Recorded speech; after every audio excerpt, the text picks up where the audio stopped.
wish you welcome to the Insight tonight. This is Friday, of course, and it is 7 p.m. We are beginning the Insight tonight. And Insight, of course, is where we bring to you the weekly happenings through discussions, various discussions through various stakeholders. And of course, today, 9th of December 2022, we mark the International Anti-Corruption Day, with EACC leading in the commemoration of this day. On the Insight tonight, Raila seemingly bouncing back to politics. What is the agenda of the veteran politician? Is it a scheme to plan his political future after the loss on 9th of August 2022 general election? But what is there for the political maestro who has always coined ways to bounce back fresh in politics to be a formidable presidential contender? Also tonight, what next Cherera for? And as we question also the unusual bromance between the executive judiciary, is there an ulterior motive to it? All these on the Insight tonight. But of course, I'm not alone on the Insight tonight. I have three gentlemen joining me for this high voltage discourse. The first guest tonight is Anthony Masu, calls himself PDG. PDG is a youth public and policy analyst. Yes, Eugene, thank you for inviting me here, and we hope it will be a nice discussion. Yes, that is PDG. PDG, for yes. Francophones, call you? He's PDG, President, Director General. Okay. Yes. And of course, we have with us Wesonga Mangeni John. Wesonga Mangeni John is a political analyst and is joining us for this discussion tonight. Welcome, Mr. Mangeni.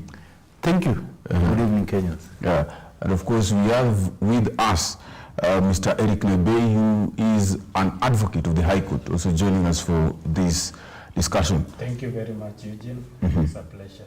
Okay. Thank you so much, Mr. Nebe, and thank you so much and welcome, gentlemen, for this conversation. Well, today marks, today 9th of August, 9th of December. Marks, of course, another celebration for the anti-corruption day. But again, the question is, I want us to look at our history, maybe, with corruption. And maybe to start with you, Masu. Yes. Yeah. What are the milestones and setbacks to fight against corruption? Or generally, where have we come from and where are we headed to? Well, we have a national holiday in 3 days, first of all, Eugene. And it's another opportunity for Kenyans to reflect on the journey they have made through the various capacities of governance, from independence up to date. So for a start, our journey and record on corruption has been deplorable in the past. The corruption index, despite the fact that it has significantly reduced, if you compare the independence government to the successive governments that we've had, the fact of the matter is that it's still responsible for a large scale of loss of government resources, which would have been channeled to the development of projects for Wananchi. My big concern with the government that has taken power, Eugene, on behalf of every other Kenyan, is the fact that it looks there is a dalliance between the executive and the judiciary that is making members of a particular tribal group to be excused of all their corruption charges. As I speak to you, Eugene, I have counted over 6 people who have been excused out of their charges with the very questionable methods. And finally, Eugene, these people have to be brought to book, and I don't give my government the confidence to do this.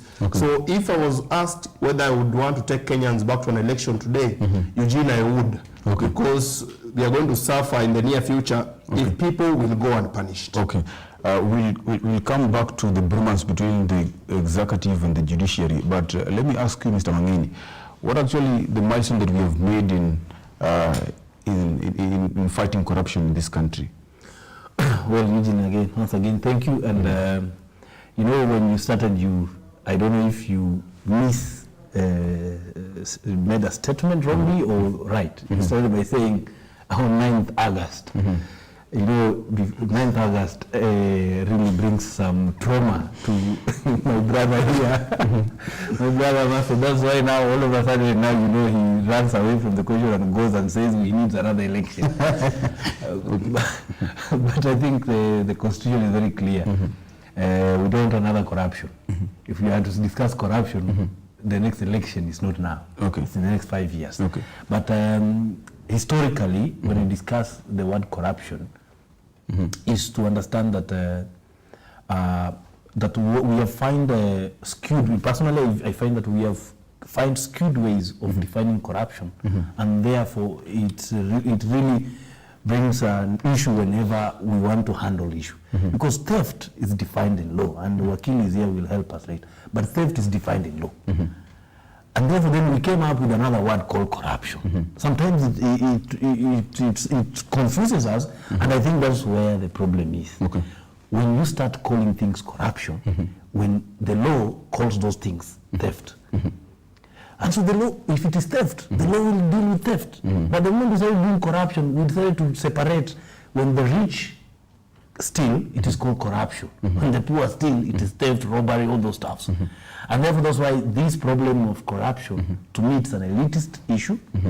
The elites find a way of continuing to steal and rob our country and give it an English name, and therefore we continue to say corruption, anti-corruption day. Do we have anti-theft day, anti-robbery day? And we need to celebrate it. Because this is what we are talking about, and therefore our country, every time we are grappling with the issue of corruption or theft of public resources, because we define it in a rich man's language. Corruption. It is too elitist, but to me it makes sense when we say let us face theft as theft. If you are stealing through the pen, you are stealing. If you are stealing without the pen, you are stealing.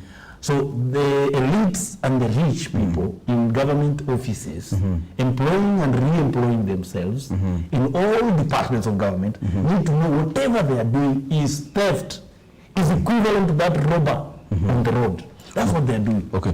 Mr. Nabil, let me come to, and of course, let me just ask you this question. When we talk about corruption, is it a question about tribe and class? Because actually, as Anthony Matsi puts it, and of course, Mangeni says that it's about class. When a certain class of people steals, it's called theft and robbery. And it looks as if, actually, they even call it robbery with violence. And we're jailed for very many years. But when a state officer maybe steals a huge amount of money, not necessarily using a gun, it is called corruption. It is called and actually they form some agencies to look into those issues which will take years and ages. How do you look at this issue called corruption, and how important it is, even as you commemorate the Anti-Corruption Day today? That is interesting. Well, I think corruption, as the way we treat corruption, is about theft from public coffers.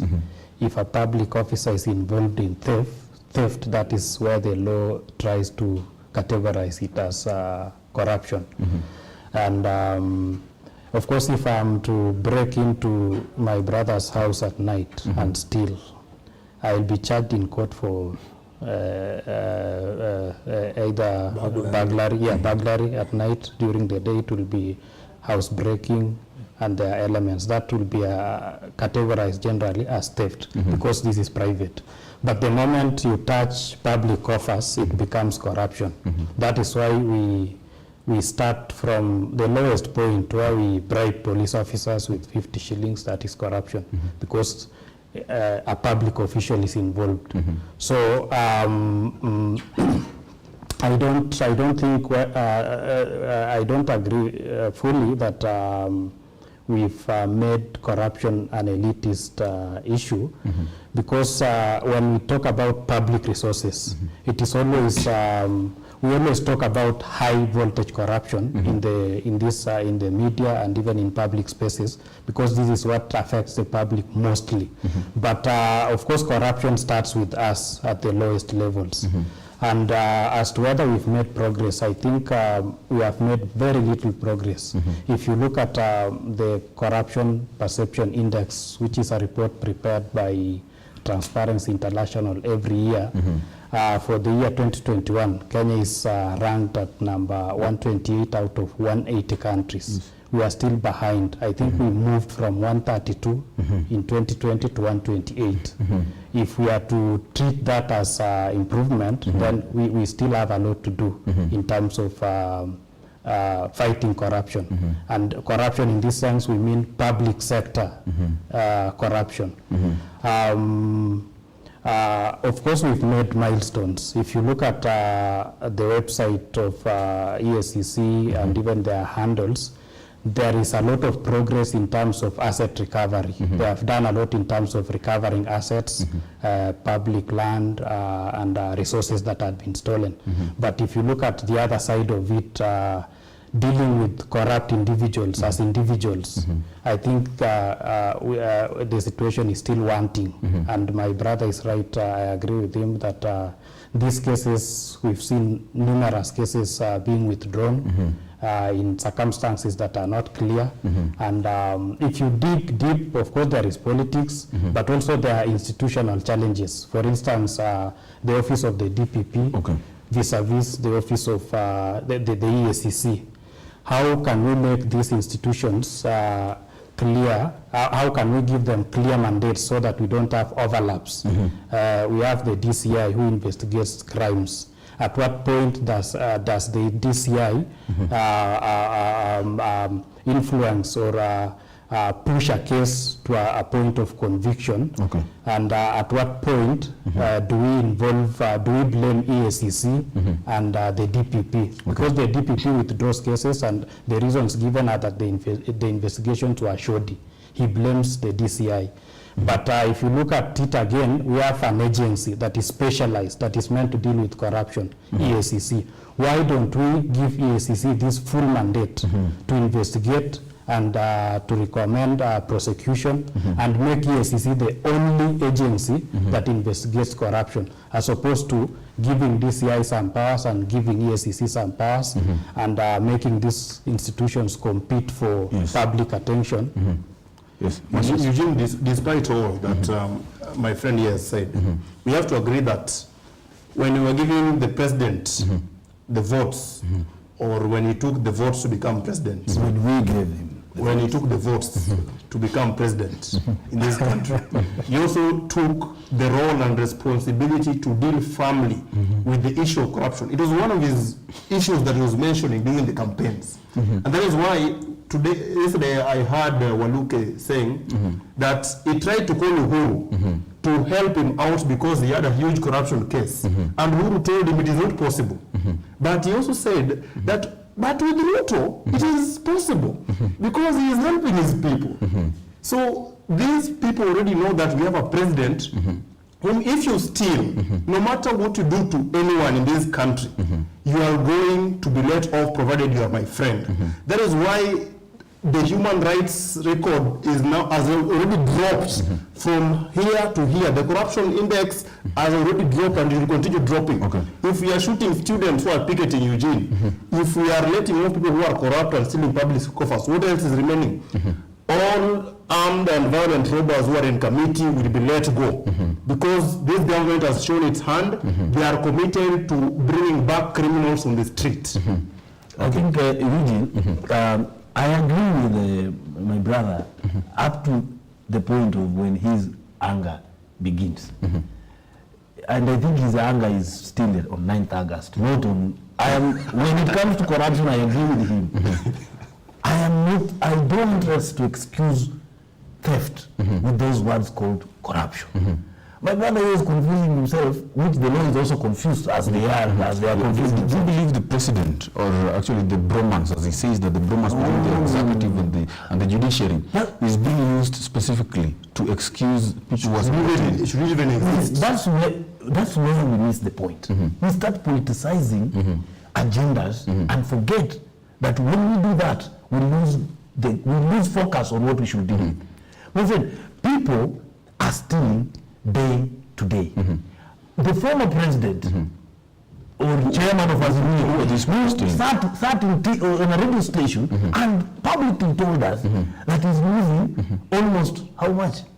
There is the former president. Now let's talk about the current. No, the current president has said, he has not said he's losing 2 billion. But the former president told us he was losing 2 billion a day in our country. But it's made it clear in our economy. It's made it clear you not recover. What I believe in is, I'm a strong believer, the creation of EACC anti-corruption commissions, the creation of DCI, the creation of DPP, and the confusion of laws, all of them were by design, by elites, people who went to school, people who have read, people who have studied, people who know how to get out of crime by elites. Okay. That's why forever someone will be taken to court. Because look at this, you take a CS to court for something that was lost in a department, okay?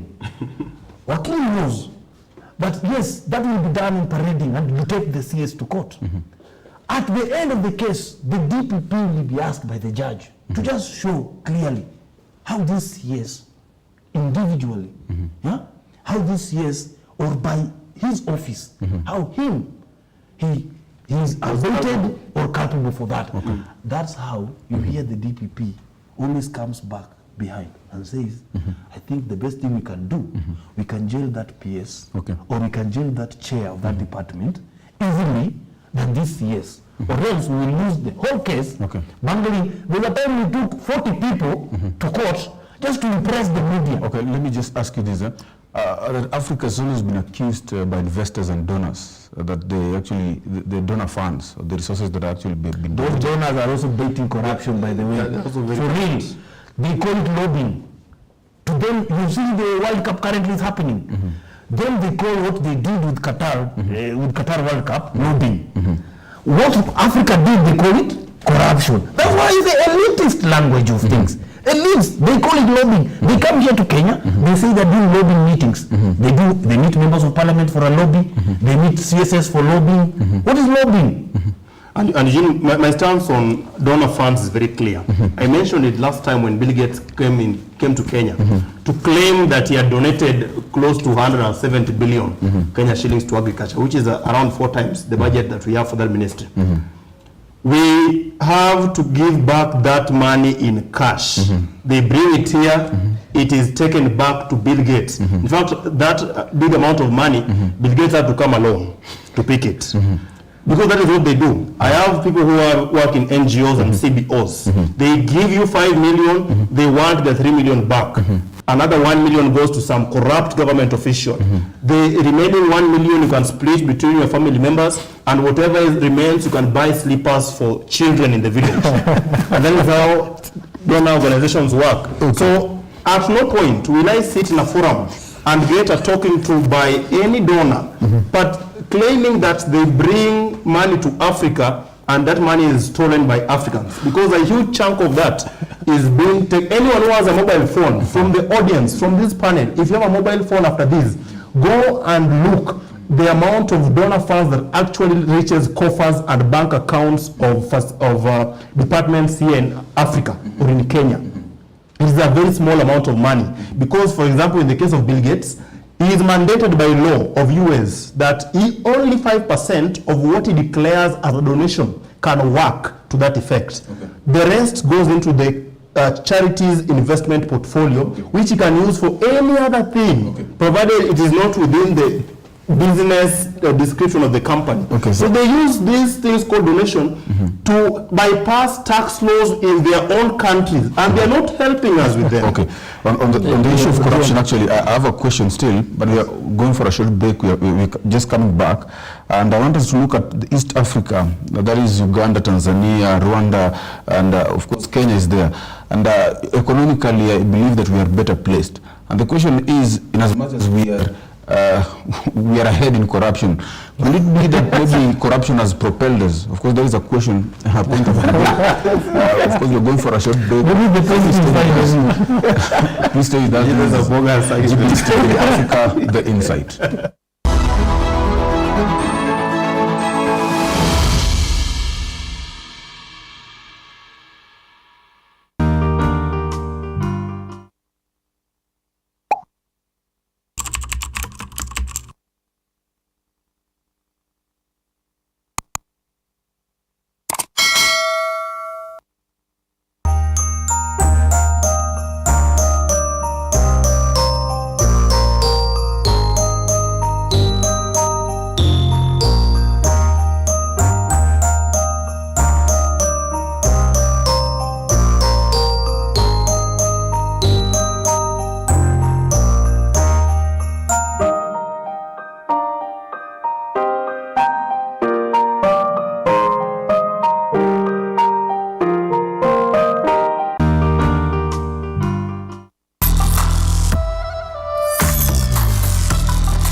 Welcome to Mahanaim International High School. Are you worried about the character of your child? Mahanaim is the best Christian and character building school and offer British National Curriculum, IGCSE O-Level and GCE A-Level and mixed day and boarding school. For more inquiry, call 0710 111 333.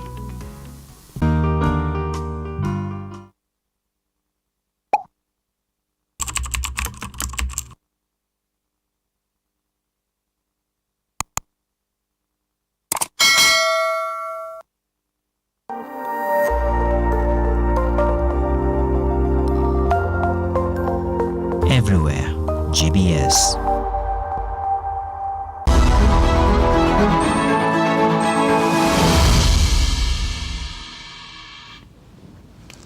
Welcome back to this live broadcast at GBS TV Africa. TG Chiem Kwach 2144 is our SMS line, and thank you. Please continue staying with this live broadcast as we continue with this conversation. And of course, we are still discussing about matters of corruption. And there's a question that I posed to you, Mr. Nebe. Eugene, I think it is wrong for you to say that, to coin that question in such a way that, you are saying that Kenya is the most corrupt in East Africa, yet it is the best economically. If you look at this same Transparency International, Rwanda is doing well in terms of, it is the least corrupt country in this region. And I think it is followed by Tanzania. Kenya is at number 3. Uganda, Sudan, and the rest are down.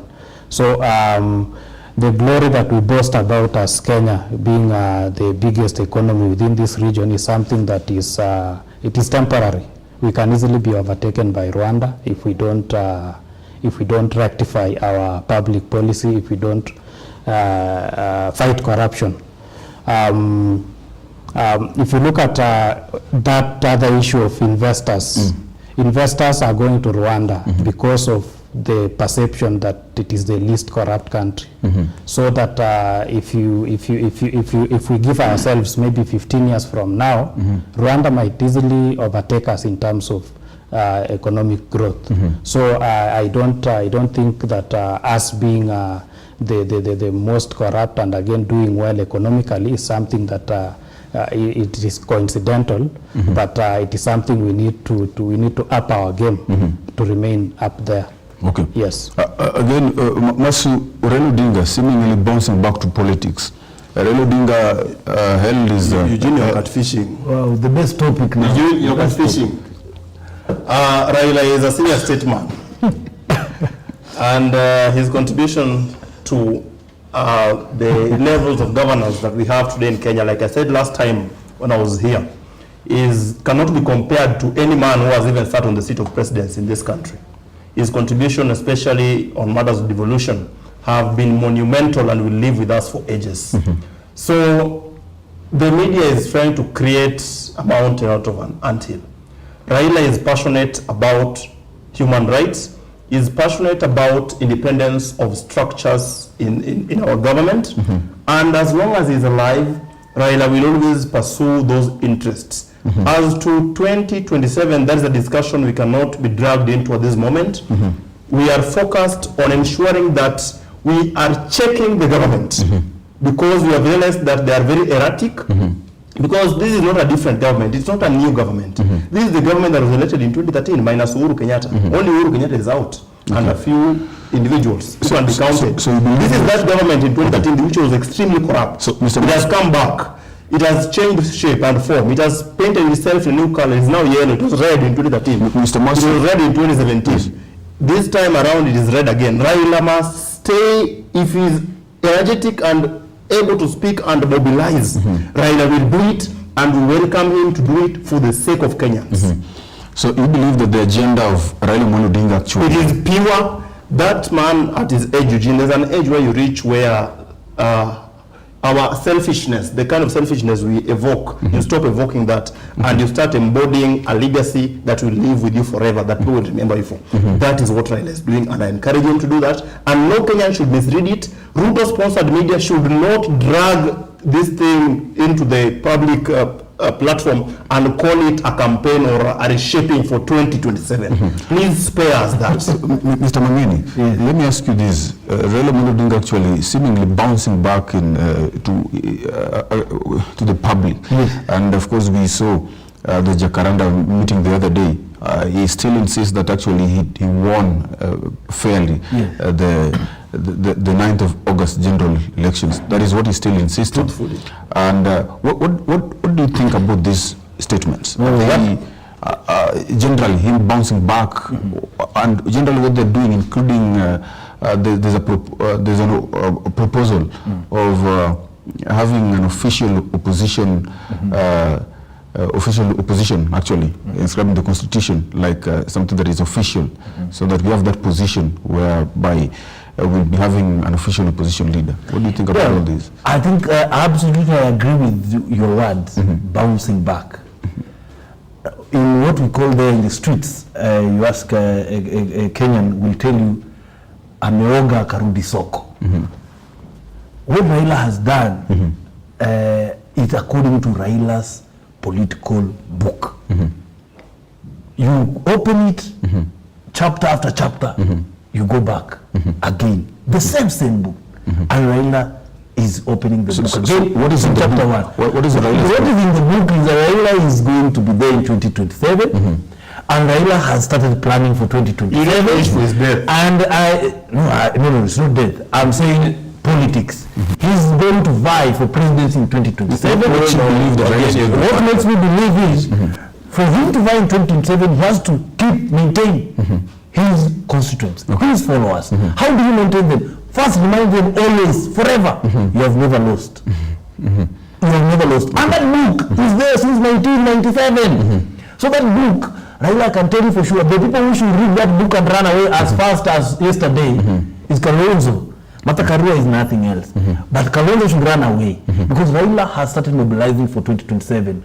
Raila will work hard to find space in Ruto's government. We are trivializing the fight for justice. I think the fight for justice is being made into some little play. This is a fight for political power. So if the government is corrupt, if the government is releasing corrupt people back into the street to continue fleecing Kenyans, if the government is ensuring that policemen shoot students every day in the streets, if the government is ensuring that we do not enjoy the basic needs such as healthcare, and Raila comes out to speak of that. If the government wants, if Raila wants to give us an independent judiciary, because the government is overstepping, inserting their leg into the bedroom of the judiciary, and the husband of judiciary, who is Kenyans, are right there sitting, and they can do nothing, then Raila has a chance to speak. The problem with people who support Ruto is they want to make this issue about an election. We are not making this issue about an election. We want to speak truth to power. Raila must help us if he is capable. History will absolve him. All this was about the Herrera flow. I got Eugene to remind my brother. It was fast. Independence. It was all about the Herrera flow. It does not always involved. Independence of the institutions. Mr. Nebei, yes. There's a question about Raila bouncing back to politics, seemingly. I don't know whether it is so, but Anthony Masu believes that Raila is passionate about human rights and, of course, independence. He doesn't believe. He frames structure. It is true. It's okay. Masu believes that Raila is passionate about human rights and independent structures, and that is why he's actually bouncing back to public limelight to fight for people, as he says. What do you think? Because actually Mangeni believes otherwise, that Raila is planning himself, is restructuring himself, building himself up for the 2027 general elections, which is according to his political books, kuoga kurudi soko. What do you think, sir? Well, I think I agree with my brother here that Raila has always had a formula of recreating himself politically. He might be passionate about human rights, but you know, what we define as passion might be something that by default he finds himself in opposition from 1990s. And if you are in opposition, you have to speak against actions done by government, actions and inactions. You have to speak for the people. So, of course, the public will find you as somebody who speaks for their rights, and that is how we are defining him as a human rights activist. I can't, of course, I can't estimate maybe the truthfulness in the point that Raila has been passionate about fighting for the people.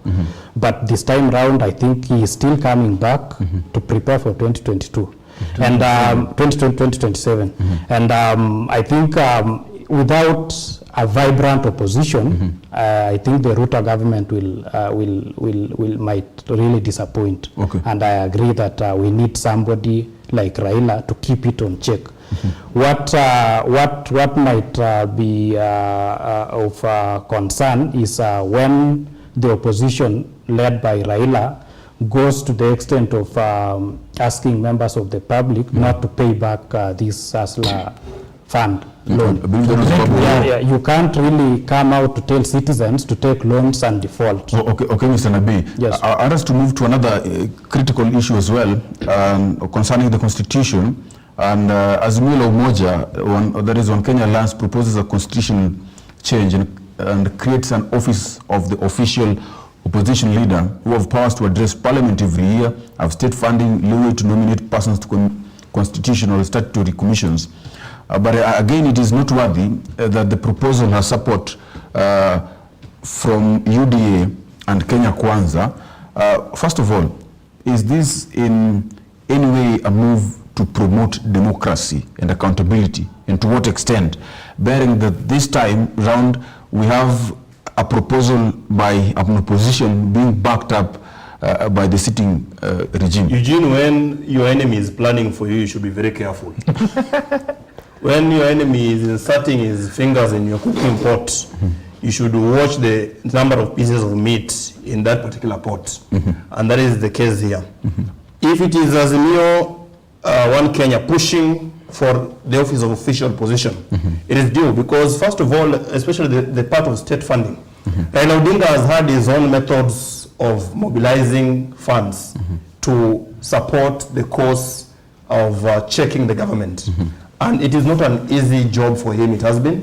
It has been a difficult one. And the future opposition leader, we are not sure if might have the capacity to use all methods possible to mobilize money to do these things. So if we can put a situation where there is, some state funding for the leader of official position, then we could stand a better chance of having continuous checks on the government. The risk is that a president, especially like the one we're having right now, could decide to cut that funding to sabotage the opposition, and that will be very detrimental to democracy. Otherwise, I support the move, but I don't welcome the zeal with which the Kenya Kwisha Alliance is rushing to push this thing through. They have an ulterior motive. I suspect their interests, but I support the move. Okay. Mr. Mangeni, let me hear you. What is your opinion generally on things? One, we need opposition. However, the creators of this constitution, being spearheaded by Raila Odinga, when they thought they would be president, they believed they didn't need an opposition. But since now it's time for them to be there, 5 years is long. So what I know from the opposition side, they are thinking of a constitutional change. But from the government of the majority side, what they are thinking of is an amendment, a parliamentary arrangement there, and then they have an office somewhere. Now, as we are speaking, I think now Azimio might drop their plan. And therefore, it's important that we understand that for Azimio, if the idea is to keep the government in check, get any office and continue keeping the government in check. That's what we all want. If the minority and majority arrangement is not working, then let the opposition, because it seems Raila and the team that is there, they are still in the past of where the opposition is that opposition. Okay. Yeah, so I think that is what, but personally I support an opposition. We need an opposition to check the government. Okay.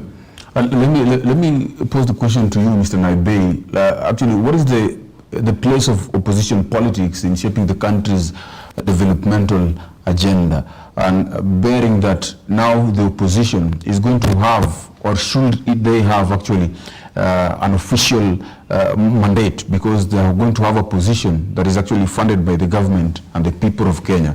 How are things going to look democratically, generally, as you? Yes, I think opposition plays a big role in shaping our governance, because without somebody to speak out against ills of government, citizens may not be able to do anything. We need an opposition, we need an official office of opposition. And I fully support the move to create this office and have it anchored in law and even funded. It doesn't matter whether the president is the one behind it or the opposition, the Kenya Kwanza or Azimio. But as long as we get such an office and we anchor it in law, I believe it is in the spirit of democracy to have such an office. The danger with the president appearing to push it so much is similar to what we saw with BBI. Because if you looked at the Supreme Court reasoning while dismissing the BBI process, the president is not supposed to be at the forefront fronting such a bill, and I believe this is something that has to go for a referendum. The Kenya Kwanza team believes that they can craft a way and find the process successful through parliament, but I think it has to go through a referendum, given that it affects the structure of government, if we are to anchor it in law.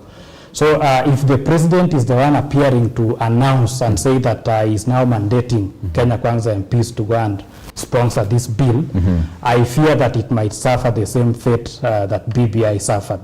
I would advise that if the president can retreat, allow the members of parliament to make those proposals. He can still support it behind the scenes, but if he is the one appearing as the face of this move, it raises questions, the way my brother is saying. It raises questions. Why would the president be interested in the affairs, in the welfare of his opponent, being given funds and being given an office? Why? So anybody would not wish to have an enemy empowered in terms of finances and in terms of power to fight him. Yeah, it raises. Yes. No, but to correct the independence of moderate opposition, they will be working for the government. But and that even includes this announcement made, I think, the other day by Professor Kindiki and even the president, saying that they fully support these demonstrations. And they're going to offer security. It raises questions. Yes. These demonstrations, if you look at the announcements by Azimio, they are talking about, I think, 10 issues, which generally they make sense. So if these issues are against government, why would the government again come out with equal zeal? I just want to say that we support it. I'd love to pose the question to you, Mangiri. Can it be that maybe it is from, you talked about Raila's political book. Can also this be a political move from Ruto's political book? Politically, there's a game played. Ruto has read Raila's book, and Ruto is trying to go ahead of Raila in his own book. He knows what Raila is coming next for. He's coming for a constitutional change. So what Ruto is doing is simply going ahead of Raila and going to water or destroy the waters of constitutional call change.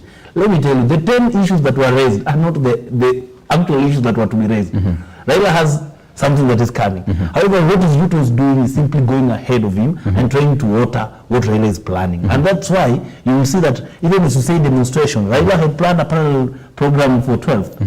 But because of the way government is behaving, government is behaving as if it is even supporting you so much to continue.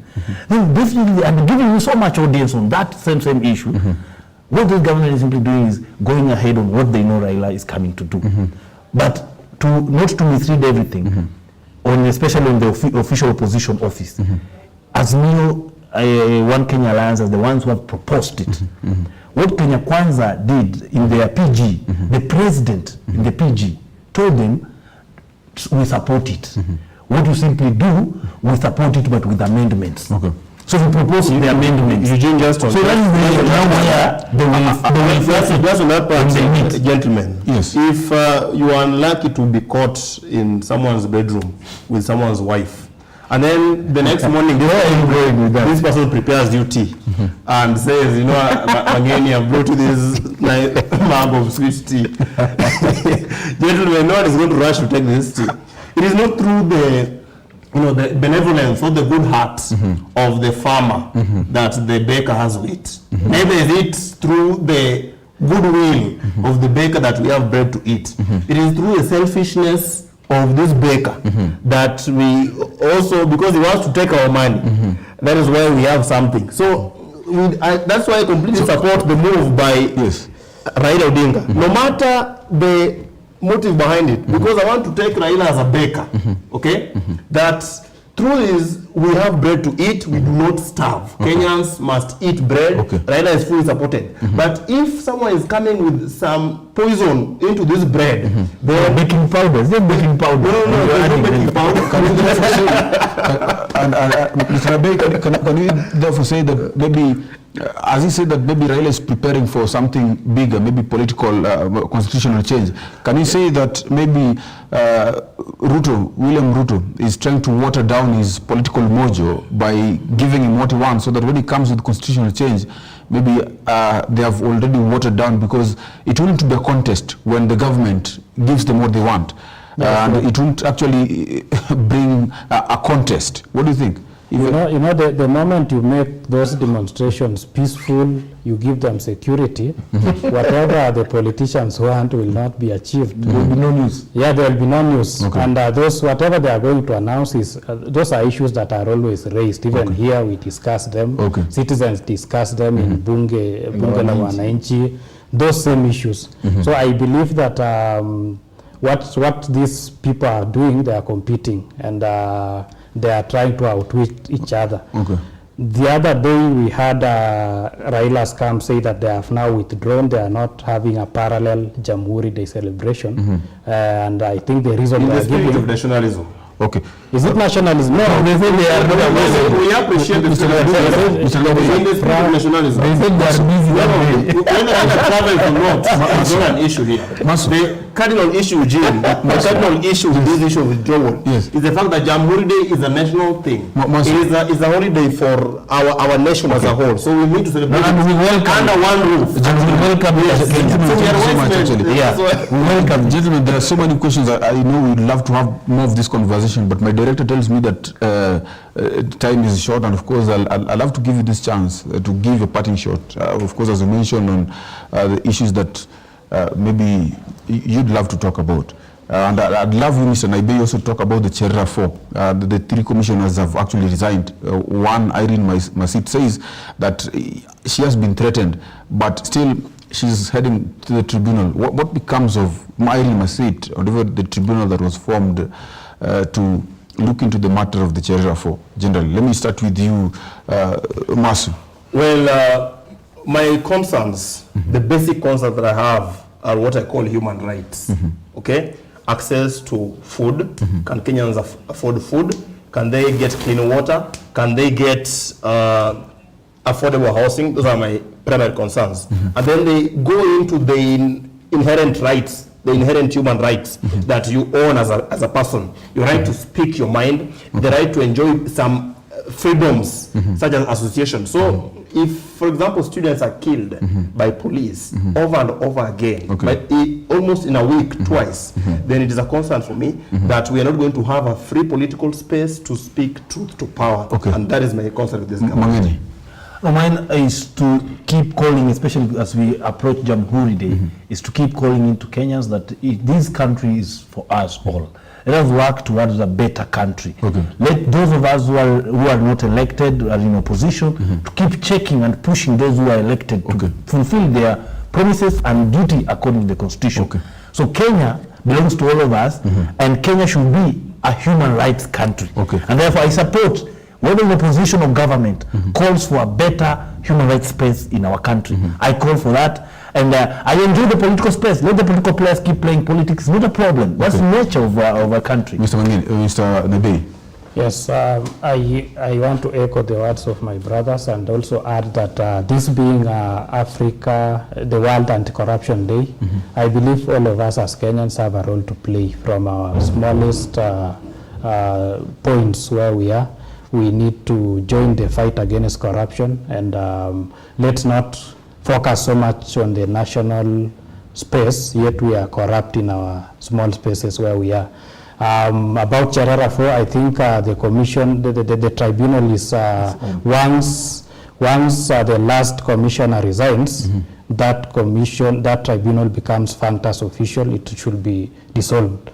But if we still have one who is willing to subject herself to that process, I think that will only help Kenyans to maybe to understand what happened, if at all we will be able to understand, to get anything more than what we have already.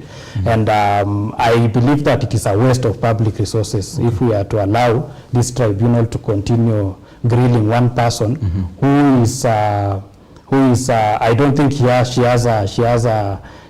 a very strong defense. I believe that she should have joined the rest and resign. Otherwise, I think as a country we are headed the right direction with a vibrant opposition and with a government that is now settling to start discharging its mandate. Thank you so much, gentlemen, for this conversation. It is the Inside, of course, and we know we meet here and the Inside. Let's stand up from 8 to, it is now 7 p.m. every Friday, where you get to meet and discuss with us, and through various discourses, deliberate discourses for you to get to understand things as they are through various stakeholders. My name is Eugene Ochieng Kwach, and of course, this has been the Insight on GBS TV Africa. On behalf of everyone who has made this a success, we wish you a good night, and thank you so much for watching us.